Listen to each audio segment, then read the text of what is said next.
नमस्ते दोस्तों, कैसे हैं आप सब। उम्मीद करता हूं आप सब कुशल मंगल होंगे। दोस्तों, इस साल 31 अगस्त को गणेश चतुर्थी है और आज हम आपको गणेश जी की स्थापना का सही तरीका और उनकी पूजा करने का सही तरीका बताना चाहते हैं।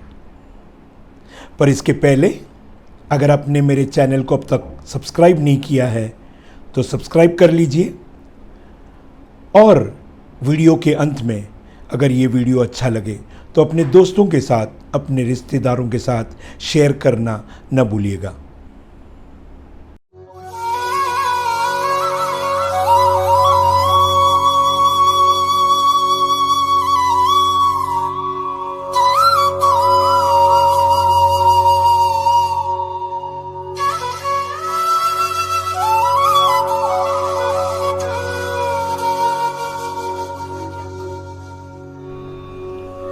गजानन विघ्नराजा, विनायका, प्रमुखा, विश्वनेत्र, शिवाप्रिय, प्रमोदया जैसे अनेक नामों से जाना जाता है हमारे गणपति।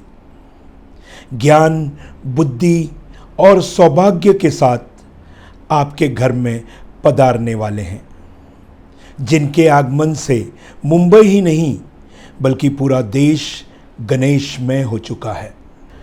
गणेश चतुर्थी इस साल 31 अगस्त यानी बुधवार से शुरू हो रही है। ऐसे में ज़्यादातर घरों में गणेश जी को घर लाने की और उत्सव मनाने की तैयारी शुरू हो चुकी है। ऐसे में अगर आप भी अपने इच्छा अनुसार 1.5, 3, 5, 7, 9 या 11 दिनों के लिए गणेश जी को विराजमान करना चाहते हो, उनकी पूजा प्रार्थना करके उनका असीम कृपा और आशीर्वाद पाना चाहते हो, तो आपको गणपति स्थापना का सही तरीका और उनकी पूजा करने का सही विधि बताना चाहता हूँ। विघ्नहर्ता भगवान गणेश को सुख, समृद्धि और वैभव का प्रतीक माना जाता है। घर में भगवान गणेश की मूर्ति रखने से किसी प्रकार का कलेश पैदा नहीं होता और घर में सदा खुशियां भरी रहती है। वास्तु के अनुसार घर में गणपति की मूर्ति स्थापित करने से पहले कई तरह की सावधानियां बरतनी पड़ती है।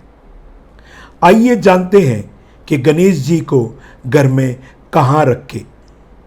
गणेश जी को घर के उत्तर पूर्वी कोने में स्थापित करना चाहिए। सबसे शुभ होता है यहाँ पर।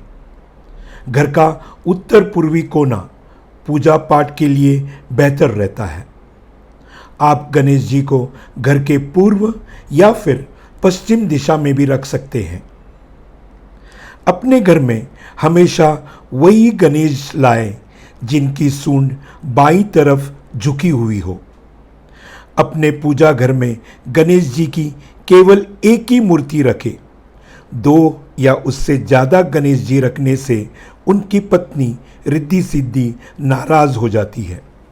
जब भी आप कभी गणेश जी की मूर्ति लेने जाएं, तो वही मूर्ति घर लाएं जिनमें मोदक और गणेश जी का वाहन हो,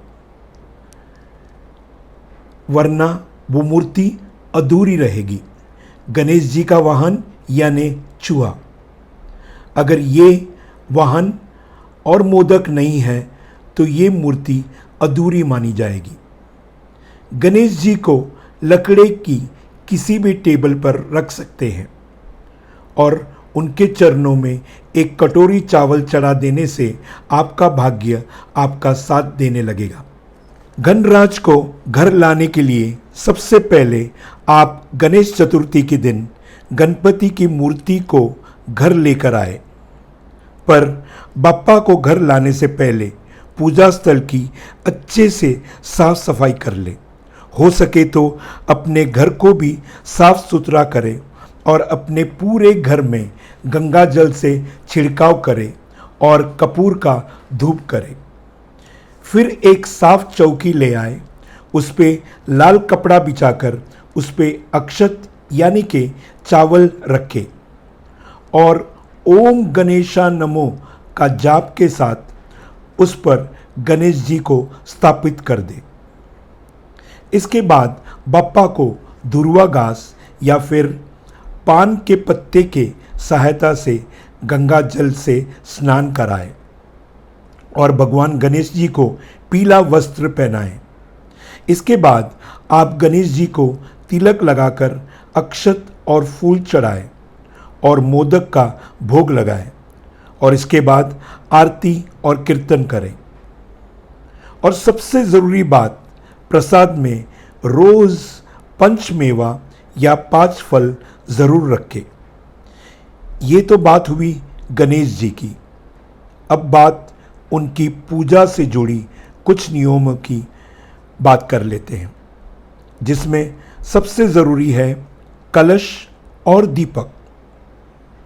दरअसल गणेश जी की चौकी के पास तांबे या चांदी के कलश में जल भर के ज़रूर रखें और ध्यान रखें कि कलश गणेश जी के दाएं यानी कि सीधे हाथ की तरफ ही होना चाहिए।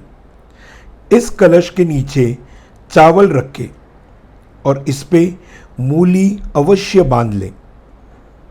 गणेश जी के बाएं यानी लेफ्ट साइड में घी का दीपक जलाएं। दीपक को भी सीधे ज़मीन पे न रखें, इसके नीचे भी अक्षत रखें। ये सब करने के बाद बप्पा के लिए संकल्प करना बहुत ज़रूरी और उन लोगों के लिए उतना ही ज़रूरी होता है जितना उनका घर लाना होता है। दरअसल गणेश जी की स्थापना के बाद आप सीधे हाथ में अक्षत और गंगा जल लेकर संकल्प करें और कहे कि हम इतने दिनों तक गणेश जी को अपने घर में स्थापित करके प्रतिदिन विधि विधान से पूजा करेंगे। संकल्प में उतने दिनों का जिक्र ज़रूर कीजिए जितने दिन आप गणेश जी को अपने घर में विराजमान करना चाहते हैं, जैसे 1.5, 3, 5, 9 या फिर 11 दिन। गणेश जी पे प्रतिदिन 5 दुर्वा अर्पित करें, साथ ही 5 भरी इलायची और 5 कमल गट्टे एक कटोरी में रखकर गणेश जी के चरणों में रख दें। लेकिन इसमें दुर्वा को आपको हर रोज़ बदलना होगा। वहीं इलायची और कमल गट्टे को पूजा के अंतिम दिनों तक वहीं पे रखें और पूजा संपन्न होने के बाद कमल गट्टे को एक लाल कपड़े में बांधकर घर के मंदिर में रख दें और इलायची को प्रसाद के रूप में ग्रहण कर लें। दोस्तों, ऐसे नियम अनुसार गणेश जी की पूजा करने से घर में सुख, शांति और समृद्धि बनी रहेगी। तो दोस्तों, आज के लिए इतना ही। आप सभी को गणेश चतुर्थी की शुभकामना है। इस त्यौहार में आप अपना और अपने परिवार का ख्याल रखिए। हम फिर जल्दी मिलेंगे एक नए वीडियो के साथ, एक नए टॉपिक के साथ। तब तक